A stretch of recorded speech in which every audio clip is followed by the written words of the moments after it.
दोहरी चुनौतियों से कैसे लड़ रही है आपकी पुलिस?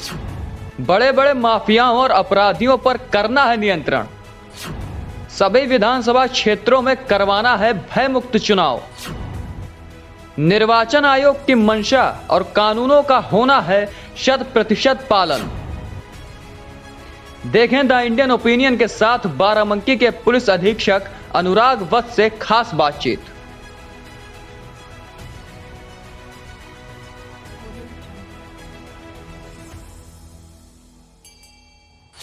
द इंडियन ओपिनियन की टीम आज बाराबंकी के पुलिस अधीक्षक के साथ मौजूद है और इस समय जैसा कि हम जान रहे हैं इलेक्शंस शुरू हो गए हैं। उत्तर प्रदेश में अलग अलग फेजेस में इलेक्शंस हो रहे हैं, तो ऐसे में डिस्ट्रिक्ट एडमिनिस्ट्रेशन, पुलिस एडमिनिस्ट्रेशन के सामने कई चुनौतियां हैं।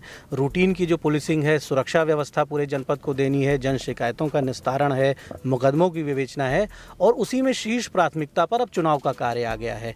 तो ऐसे में पुलिस कई फ्रंट्स पर एक साथ काम कर रही है और इन चुनौतियों का किस तरह से बेहतर सामना किया जा रहा है, इस विषय पर हम बात कर रहे हैं। कप्तान साहब, बहुत बहुत स्वागत है आपका द इंडियन ओपिनियन पर। जी बहुत बहुत धन्यवाद आपका। कप्तान साहब, ये जो फ्रंट है, कोविड भी है और इलेक्शन भी है। हालांकि कोविड का प्रभाव इस बार काफ़ी कम हो गया है, वेरिएंट उतना खतरनाक नहीं है, तो थोड़ा सा फ्रीली लोग काम कर पा रहे हैं। लेकिन चुनाव के साथ जन शिकायतों का निस्तारण, विवेचनाएं, तो कितनी चुनौतियां आप मानते हैं इस समय पुलिस के सामने हैं? जी बिल्कुल, ये हमारे लिए सबसे ज़्यादा चुनौतीपूर्ण समय होता है जब हम अपनी डेली की जो हमारे कार्रवाई है उसके साथ साथ इलेक्शन का जो एक चैलेंज है वो जुड़ जाता है। तो कहीं ना कहीं हमारी जो नफरी है, माने जो नंबर जो हमारे पुलिस का है वो तो नहीं बदलता, लेकिन हमारी चुनौतियां बदल जाती हैं, जिम्मेदारियां बढ़ जाती हैं। तो उसके तहत हम लोगों को एक्स्ट्रा आवर्स अपने देने पड़ते हैं काम में, ज़्यादा मेहनत करनी पड़ती है और यूँ कहूँ कि हमें ज़्यादा एफिशिएंट होना पड़ेगा और वो हम लोग पूरी टीम हमारी कर रही है। हम लोगों ने वर्क डिस्ट्रीब्यूशन बहुत अच्छे से कर लिया है, हर ऑफिसर को रिस्पॉन्सिबल बना दिया है कि वो इसके साथ साथ इलेक्शन का कौन सा एडिट ड्यूटी वो अपनी करेंगे, वो एडिशनल लेवल और हमारे डिप्टी एसपी लेवल पे वो डिस्ट्रीब्यूशन ऑफ ड्यूटी हो गया है। और मुझे बताते हुए बहुत खुशी है कि जो हमारी इलेक्शन की जो टाइमलाइन के हिसाब से जो हमारे काम होने थे वो हमारे बहुत टाइमली चल रहे हैं। जैसे हमारी जनपद से अन्य जनपदों से हमारी बहुत बड़ी संख्या में फोर्स का आवागमन होना है, जिसमें हज़ारों की संख्या में सीएपीएफ और अन्य पुलिस बल आएगा। उनके रुकने की व्यवस्था हमारी 10 तारीख तक की डेडलाइन थी और हमने सारी व्यवस्थाएं 10 फरवरी तक कंप्लीट कर ली हैं। इसी के साथ साथ जैसे चुनाव में संबंधित बहुत सारे ऐसे अपराधी और असामाजिक तत्व होते हैं जिनका आइडेंटिफिकेशन करना होता है, जिनके खिलाफ आइडेंटिफिकेशन करके कार्रवाइयाँ करनी होती हैं। मैं आपको बताते हुए मुझे बड़ा अच्छा लग रहा है कि हम लोगों ने लगभग 1 लाख से ज़्यादा लोगों को पाबंद कर दिया है। ऐसे तमाम लोगों को हमने 107-16 पाबंदी के साथ साथ कई लोगों को अन्य चिन्हित करते हुए गुंडा, गैंगस्टर 110G में कार्रवाइयाँ करी हैं। तो वो भी हमारा टाइमलाइन के हिसाब से हम लोग ठीक चल रहे हैं। जैसे कि हमारे मुख्यालय की और हमारे शासन की प्राथमिकता थी और चुनाव आयोग का ये निर्देश भी था कि जो भी इलेक्शन की ड्यूटी में हमारे पुलिसकर्मी लगेंगे वो सब बूस्टर डोज से आच्छादित हों। हमने ये भी कार्यवाही टाइमली जो हमारे जो टाइमलाइन हमें मिली थी उसके तहत हमने सारे अपने कर्मचारियों को बूस्टर डोज से आच्छादित कर दिया है। हमारे सारे पुलिसकर्मी जो भी ड्यूटी में लगेंगे सबके पास बूस्टर डोज की इम्यूनिटी होगी। तो जो हमारी जो दायित्व है वो हम सब कर रहे हैं। बस एक ही चीज़ इसमें हमें ध्यान रखने की है कि हम लोगों को मॉनिटरिंग ज़्यादा करनी पड़ रही है और एफिशिएंसी बढ़ाई है अपनी, और वर्किंग आवर्स हमारे कुछ बढ़ गए हैं। कप्तान साहब, निसंदेह काफ़ी चुनौतियां हैं इस समय और पुलिस एक अनुशासित बल है, तो विषम परिस्थितियों में भी पुलिस परफॉर्म करती है और अपनी सारी ड्यूटीज़ का निर्वहन करती है। इस समय लगभग औसत कितने घंटे की वर्किंग आवर्स हो रही है हमारे अधिकारियों की और जवानों की, जो इस पूरे प्रबंधन को कुशलता से आगे बढ़ा रहे हैं? देखिए, हम लोग इस बात को लेके काफ़ी कमिटेड रहते हैं कि जो हमारे कांस्टेबल हैं, जो निचले लेवल पे हमारे कर्मचारी है, उसके नंबर ऑफ़ आवर्स हम लोग ना बढ़ने दें। जो भी हम लोग के रिक्वायरमेंट है उसी में उसको पूरा करें। हमारे नंबर ऑफ़ आवर्स हमारे इंस्पेक्टर एंड अबव, यानी सब इंस्पेक्टर भी उसमें कह सकते हैं, सब इंस्पेक्टर और राजपत्रित अधिकारियों के नंबर ऑफ़ आवर्स डेफिनेटली बढ़ गए हैं इस समय। और कई बार वो ड्यूटी के घंटे अगर मैं कैलकुलेट करने की हैसियत से बोलूँ तो उसको करना बहुत मुश्किल होगा, क्योंकि वो पूरे दिन उसमें जवाबदेही और हमारी आवश्यकता बनी रहती है, जिसमें कि हम मॉनिटरिंग करें, चीज़ों को देखते रहें, रिस्पॉन्ड करें। तो उसको तो वर्किंग आवर्स में तोड़ना बड़ा मुश्किल होगा। लेकिन हमने कांस्टेबल लेवल पे हमने कोशिश की है कि उनके नंबर ऑफ़ लेवल्स को जितना कम से कम बढ़ने दिया जाए उतना अच्छा। ये माना जाता है कि police round to clock on duty रहती है और आप लोगों के फ़ोन भी रात में 1 बजे 2 बजे भी बजते रहते हैं। कई बार आपको मिडनाइट भी फील्ड पे निकलना पड़ता है। तो ये तो पुलिस के बारे में, सामान्य दिनों में भी पुलिस का कार्य इतना चुनौतीपूर्ण रहता है और इस समय चुनाव है, तो चुनाव में जाहिर सी बात है कि प्रेशर कई गुना होगा, वर्क प्रेशर।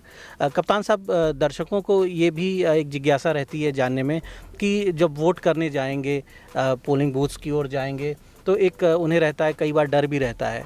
तो जो वोटर्स हैं ख़ास तौर पर, उनको पुलिस की तरफ से क्या आपका मैसेज है कि वो बिना हिचक के, बिना डर के वोटिंग के लिए निकलें? ये देखिए, पुलिस विभाग का जो हमारे चुनाव आयोग के जो निर्देश हैं उससे बिल्कुल भी भिन्न मानना नहीं है। हम लोग सब फैसिलिटेटर के रूप में इलेक्शन के दिन और उससे पहले काम करेंगे और हम सब का ये प्रण होगा कि हम अधिक से अधिक संख्या में वोटर्स को मतदान केंद्र तक बुलाएं और उनको फिर वोट करने दें। जी हाँ, ये बात ज़रूर है कि जो हमारे असामाजिक तत्व के लोग असामाजिक तत्व होते हैं, ट्रबल मेकर्स होते हैं, जिनका काम ही केवल समस्या पैदा करना, लॉ एंड ऑर्डर के लिए असहज स्थिति उत्पन्न करना, उनके खिलाफ तो बहुत सख्ती से पुलिस निपटेगी, इसमें कोई शक नहीं है। चाहे मुकदमा लिखना हो, चाहे उनको प्रिवेंटिव अरेस्ट करना हो या अन्य कोई कार्रवाई हो।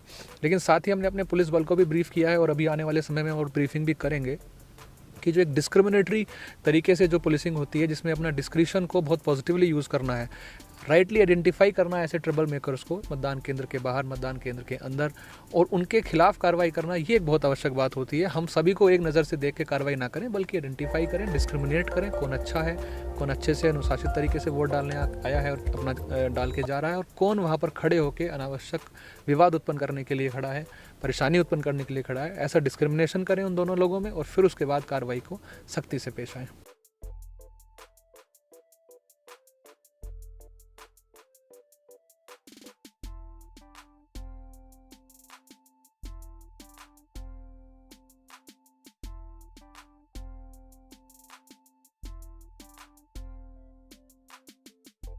कप्तान साहब, जो माफियाज़ हैं, जो गैंगस्टर्स हैं, जो वाइट कॉलर्ड क्रिमिनल्स हैं, जो बड़े लेवल पर ऑपरेट करते हैं, एज अ गैंग ऑपरेट करते हैं, और बाराबंकी वैसे भी चर्चित रहा है, ड्रग्स ट्रेड को लेकर चर्चित रहा है, और जहरीली शराब के चलते भी पूर्व में कई घटनाएं हुई हैं।